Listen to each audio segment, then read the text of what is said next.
Take a good look at this. A piece of cotton and linen. That's literally what it is. No gold behind it, no silver, nothing. Just a promise. And somehow, the entire world agreed to pretend it's worth something. Today we're going to talk about the greatest trick ever pulled in human history. And you fall for it every single day. Let's go back, way back. Before money existed, people traded stuff directly. You have chickens, I have wheat. Deal. Simple, right? Except it wasn't. What if I don't need your chickens? What if your wheat is too heavy to carry? What if we can't agree on how many chickens equal one cow? This was the fundamental problem of early economics. It had a name, the double coincidence of wants. Fancy term, frustrating reality. So, humans got creative. Around 600 BC, the Lydians, people living in what is now Turkey, stamped little pieces of metal and said, "This is worth something. We all agree." And it worked. Why? Because metal is rare. You can't just make more gold out of thin air. It's heavy, durable, universally desirable. Gold became the world's first universal language. For thousands of years, this was the system. Your money was literally worth its weight. But here's where it gets interesting. Gold is heavy. Carrying it around is inconvenient. So in medieval China, merchants started leaving their gold with trusted keepers, and those keepers gave them paper receipts. This paper represents X amount of gold in our vault, and people started trading the receipts instead of the gold itself. That paper? That was the first banknote. The idea spread to Europe, and governments loved it. Why carry gold when you can carry paper that represents gold? It was brilliant. Until governments got greedy. For centuries, most currencies were tied to gold. Your dollar was literally backed by physical gold sitting in a vault. Then, on August 15, 1971, a Sunday night, US President Richard Nixon went on television and said 5 words that changed everything. "We are all Keynesians now." Actually, the key move was this. He ended the direct convertibility of the US dollar to gold. Just like that. No more gold backing. Your dollar was now backed by nothing. Just trust. Just vibes. Economists called it the end of the Bretton Woods system. We call it the moment money became a collective hallucination. Today, central banks can create money literally out of thin air. Type some numbers into a computer, boom, new money exists. During COVID, the US Federal Reserve created more money in a few months than in its entire previous history. And here's the wild part. It works. Not because there's gold somewhere, not because there's real value, but because 8 billion people on this planet wake up every morning and agree, silently, collectively, that these numbers mean something. Your money is worth exactly what everyone believes it's worth. Nothing more, nothing less. So is it a scam? Not exactly. It's something more fascinating than that. It's the world's largest and most successful shared story. Money is a technology, and like every technology, it's only as powerful as the people who believe in it. The dollar, the euro, Bitcoin, they're all the same thing at their core, a collective agreement. The real question isn't whether money is real. The real question is, who controls the story? Think about that next time you reach for your wallet. Imagine waking up, and the money in your bank account is suddenly worth less than the paper it is printed on. Not over years, over hours. People literally burned cash to heat their homes because firewood cost more than the bills themselves. This actually happened, multiple times. Money is just a story we all agree to believe. Today, we are talking about what happens when that story collapses. Economists define hyperinflation as prices rising more than 50% in a single month. If your morning coffee costs $3 today, in 1 month, it could cost $4.50. The month after that, almost $7, and it keeps accelerating. How does it start? Almost always the same way. A government needs money it does not have. Instead of raising taxes or borrowing, it simply prints more. Here is the core idea.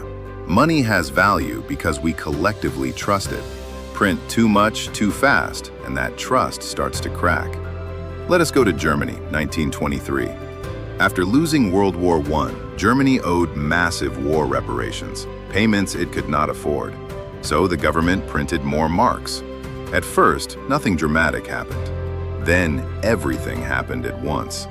In January 1923, a loaf of bread cost around 250 marks. By November that same year, it cost 200 billion marks. Workers were paid twice a day because by the afternoon, their morning wages had lost half their value.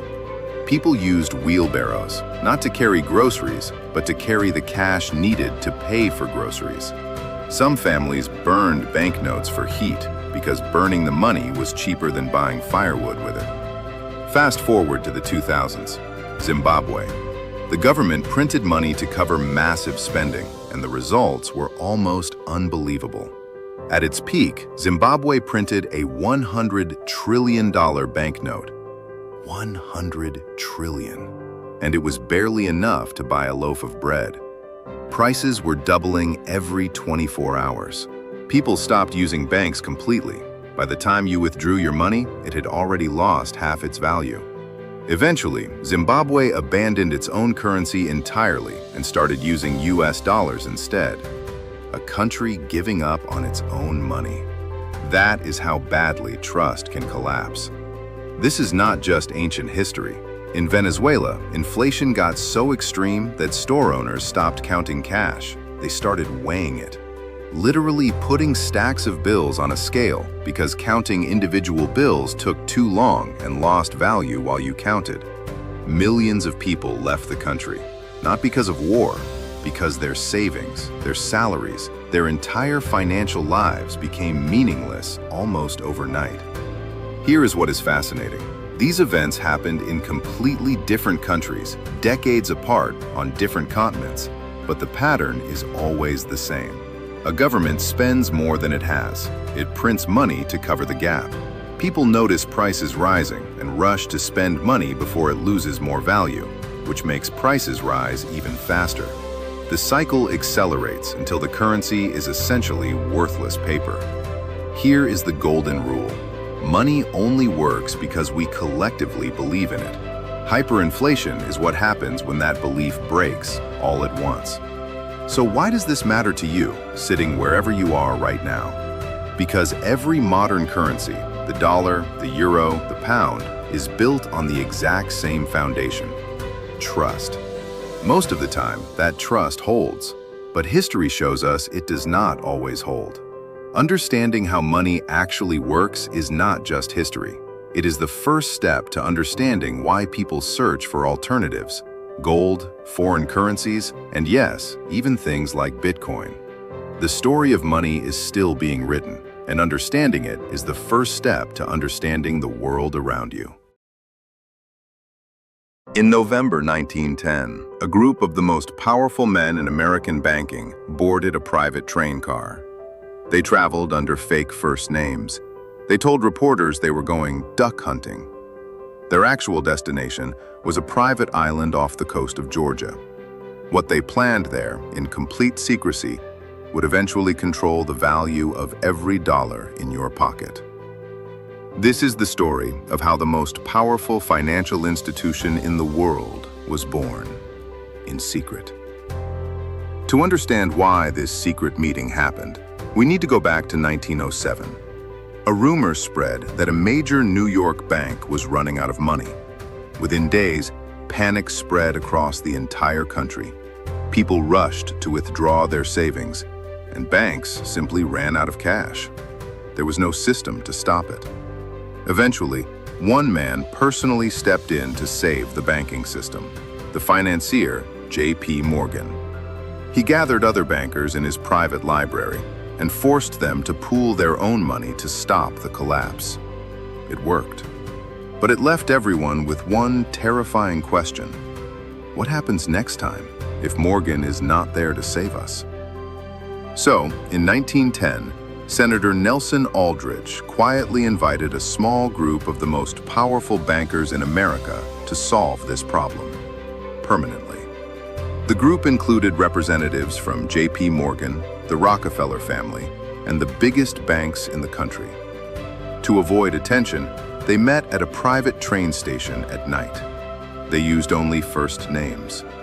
Some accounts say they pretended to be a hunting party. Their destination? Jekyll Island, a private resort off the coast of Georgia, owned by some of the wealthiest families in America.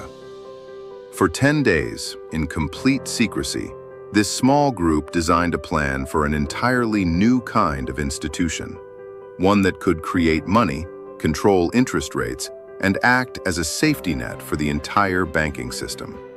Their idea was radical for America at the time. They proposed a central institution that could lend money to banks during a crisis, acting as what economists call a lender of last resort. To make it politically acceptable, they gave it a name that sounded boring and bureaucratic, almost designed to avoid attention: the Federal Reserve. The plan was carefully structured to look like it was controlled by the government, while giving private banks significant influence over how it operated. Here is the golden rule: money only works because people trust it. This plan was designed to create that trust by creating an institution that promised it would never let a 1907 happen again. For 3 years, the plan sat quietly, reworked by politicians to make it more acceptable to the public. Then, on December 23, 1913, just 2 days before Christmas, while many lawmakers had already left for the holidays, President Woodrow Wilson signed the Federal Reserve Act into law. The Federal Reserve was born. An institution that started as a secret plan on a private island had become the most powerful financial authority in the United States, and eventually, the world. Today, the Federal Reserve decides interest rates that affect your mortgage, your savings account, and the price of nearly everything you buy. It can create money, literally, by adding numbers to a digital ledger. Every time you have heard the phrase, "The Fed raised interest rates," or "The Fed printed money during COVID," this is the institution they are talking about. An institution whose blueprint was drawn up in complete secrecy by a small group of bankers on a private island over a century ago. So, here is the bigger picture. We have already seen what happens when trust in money collapses. The Federal Reserve was created specifically to prevent that collapse, to be the institution standing behind every dollar, every bank account, every transaction. Whether you see that as reassuring or unsettling probably depends on how much you trust institutions in general. But one thing is certain: understanding who actually stands behind your money is not a conspiracy theory. It is simply how the modern financial world works. And once you see it, you will never look at a dollar bill the same way again. On a Monday morning in September 2008, employees of one of the most powerful banks on Wall Street walked out of their building carrying boxes of their belongings. The bank had existed for 158 years. By the end of that day, it was gone. Within hours, stock markets around the world were in free fall. Banks stopped trusting each other, and millions of people were about to lose their homes, their jobs, and their savings because of a problem that started with something as simple as a home loan. Let us go back a few years earlier. Banks make money by lending money, mainly through mortgages, loans people take out to buy a home. For decades, banks were careful about who they lent to. But in the early 2000s, something changed. Banks realized they could make even more money by lending to almost anyone, even people who could not really afford to pay the loan back. These became known as subprime mortgages. Here is the core idea. The bank does not actually care if you can pay the loan back, because the bank plans to sell that loan to someone else almost immediately. So what did banks do with these risky loans? They bundled thousands of them together into a single financial product and sold it to investors around the world. Imagine mixing 1,000 apples into one giant basket. Some of the apples are rotten, but once they are all mixed together, it is almost impossible to tell which ones. That is essentially what happened. These bundles were given fancy names and, even more importantly, top safety ratings, as if they were almost as safe as cash in a bank. Investors all over the world, pension funds, other banks, even governments, bought these bundles, believing they were safe. For a while, this worked perfectly. House prices kept rising, so even risky borrowers could sell their homes if they got into trouble. But around 2007, house prices stopped rising and started falling. Suddenly, millions of people owed more on their homes than the homes were worth. They stopped paying their mortgages. And those giant baskets of loans, the ones rated as safe, started turning out to be filled with rotten apples after all. Banks that held these bundles realized they were sitting on assets worth far less than they thought. By September 2008, one bank, Lehman Brothers, was holding enormous amounts of these toxic bundles. It had existed since 1850, survived 2 world wars and the Great Depression. But on September 15, 2008, Lehman Brothers filed for the largest bankruptcy in United States history. The effect was immediate and global. Banks stopped lending to each other because no one knew who else was secretly holding these toxic bundles. Stock markets crashed.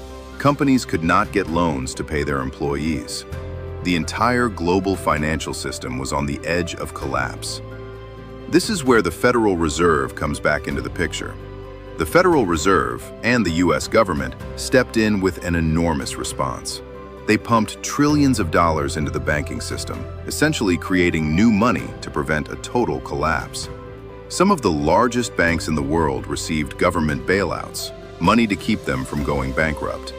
The phrase used at the time was "too big to fail," meaning these institutions were considered so important that letting them collapse would be more dangerous than saving them, even with public money. So what is the lesson here? A crisis that started with ordinary people buying homes ended up requiring the largest financial intervention in modern history. It showed the world just how connected and how fragile the global financial system really is. It also raised a question that millions of people started asking for the first time. If banks can be bailed out with money created from nothing, and ordinary people lose their homes, who is this system actually designed to protect? That question would soon lead people to start imagining a completely different kind of money, one that did not rely on banks or governments or trust in any single institution at all. In the same month that banks were collapsing, governments were printing trillions of dollars, and millions of people were losing their homes. A person, or maybe a group of people, using the name Satoshi Nakamoto, quietly published a 9-page document on the internet. Nobody noticed at first. No press conference, no company, no name anyone could verify. But that document described something that had never existed before. A form of money that needed no bank, no government, and no single institution to trust. We are talking, of course, about Bitcoin. The timing here is everything. October 2008, exactly the month Lehman Brothers had just collapsed. Banks were receiving massive bailouts, and trust in the entire financial system was at its lowest point in generations. Remember the core problem we have seen throughout this series? Money only works because we collectively trust it. And in October 2008, that trust was completely broken. People had just watched banks take enormous risks, get bailed out with public money, while ordinary people lost their homes and savings. Satoshi Nakamoto's idea was a direct response to exactly this problem. So what did this document actually propose? Instead of a bank keeping track of who owns what money, Bitcoin proposed something radical. Thousands of computers around the world, all keeping an identical copy of every single transaction ever made. This shared record is called a blockchain. Here is the key idea. No single person, company, or government controls it. If you want to cheat the system, you would need to convince the majority of all those computers simultaneously, which becomes almost impossible as more computers join the network. For the first time in history, you could send money to another person anywhere in the world without a bank, a government, or any institution standing in the middle, approving or blocking the transaction. In January 2009, Nakamoto created the very first Bitcoin transaction. Embedded inside that very first block of data was a hidden message, a newspaper headline from that exact day. chancellor on brink of second bailout for banks. This was not a coincidence. It was a direct statement about exactly why this technology was being created.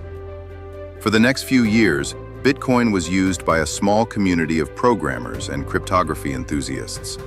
At one point, 10,000 Bitcoins were used to buy 2 pizzas, a transaction now famous because those same Bitcoins would later be worth hundreds of millions of dollars. Over the following decade, something unexpected happened. Bitcoin went from an experiment understood by a handful of programmers to an asset discussed by central banks, governments, and major investors around the world. Its price has been extraordinarily volatile, rising to incredible heights, then crashing dramatically more than once. But the core idea behind it never went away. A form of money where trust is built into mathematics and code, rather than into a bank, a government, or any single institution. Think back to everything we have covered. Lydian coins built trust through scarce metal. Paper money built trust through a promise backed by gold. Central banks built trust through institutions and regulation. And when that institutional trust nearly collapsed in 2008, Bitcoin proposed something entirely different. Trust built through code, mathematics, and a network no single entity controls. Every single one of these systems is solving the exact same problem in a different way. How do you get millions of strangers to agree that a piece of paper, a coin, or a string of digital code actually has value? So is Bitcoin the future of money, or just another chapter in this very long story? Honestly, nobody knows for certain. Not economists, not governments, not even the people who use it every day. What we do know is this.